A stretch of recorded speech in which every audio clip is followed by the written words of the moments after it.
ሰላም ጤና ይስጥልኝ ኢትዮ ማለዳ ስፖርት ቤተሰቦች። የዓለም እግር ኳስ ትኩረትን የሳበው በሚሊዮኖች የሚቆጠሩ ልቦችን በአንድነት ያማታውና ትንፋሽ ያስዋጠው ታላቁ የአውሮፓ ሻምፒዮንስ ሊግ የፍጻሜ ጨዋታ በታላቅ ድራማ ተጠናቋል። የፈረንሳዩ ክለብ ፒኤስጂ የክብር ባለታሪክ ሲሆን የእንግሊዙ አርሰናል ደግሞ በጭንቅላት ማገገም የማይቻል ከባድ ሐዘን ውስጥ ወድቋል።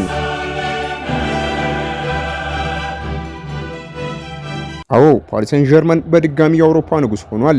ፒኤስጂ ከባድ ፉክክር የታየበትና በመደበኛው የጨዋታ ክፍለ ጊዜ 1-1 የተጠናቀቀውን ጨዋታ ተከትሎ በተሰጠ መለያ ምት አርሰናልን 4-3 በሆነ ውጤት በማሸነፍ ታሪካዊውን የአውሮፓ ሻምፒዮንስ ሊግ ዋንጫ ለሁለተኛ ጊዜ በተከታታይ ወደ ፓሪስ ይዞ አምርቷል።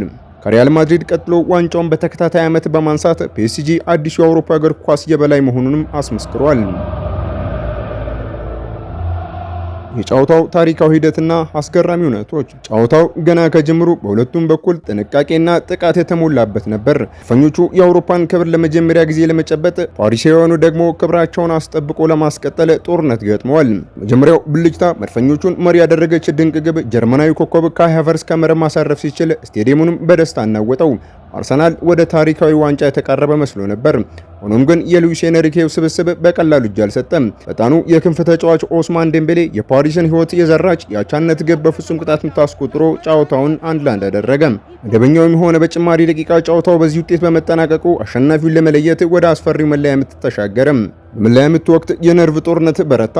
ለአርሰናል እጅግ በጣም የሚያሳዝን አጋጣሚ ሆኖ ተከላካዩ ገብርኤል ማጋሌሽ እና ኢብሪቺዜ የደረሳቸውን የመለያ ምት ሳይጠቀሙ ቀሩ። በአንጻሩ ፒኤስጂዎች እድላቸውን በአግባቡ በመጠቀም 4-3 በሆነ ውጤት ድላቸውን አረጋገጡ። ዋንጫውንም ወደ ፈረንሳይ ይዞ በረሩ።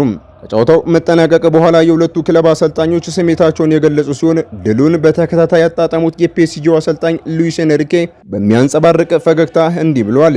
ሉዊስ ኤንሪኬ በተከታታይ 2 ዓመት ይህንን ዋንጫ ማሸነፍ ቀላል አይደለም። ይህ ቡድን ትልቅ ባህሪ ያለው፣ ለአርሰናል ትልቅ ክብር አለኝ። ከባድ ፈተና ቀርቦልናል፣ ነገር ግን እኛ ማሸነፍ የሚገባን ቡድን መሆናችንን ዛሬም አረጋግጠናል ሲሉ አስተያየታቸውን ሰጥቷል። በሌላ በኩል ዋንጫው ከእጃቸው ያመለጠውና በሐዘን የተሰበሩት የአርሰናሉ አሰልጣኝ ሚካኤል አርቴታ ለተጫዋቾቻቸው ያላቸውን አክብሮት ደብቆ አልቀሩም።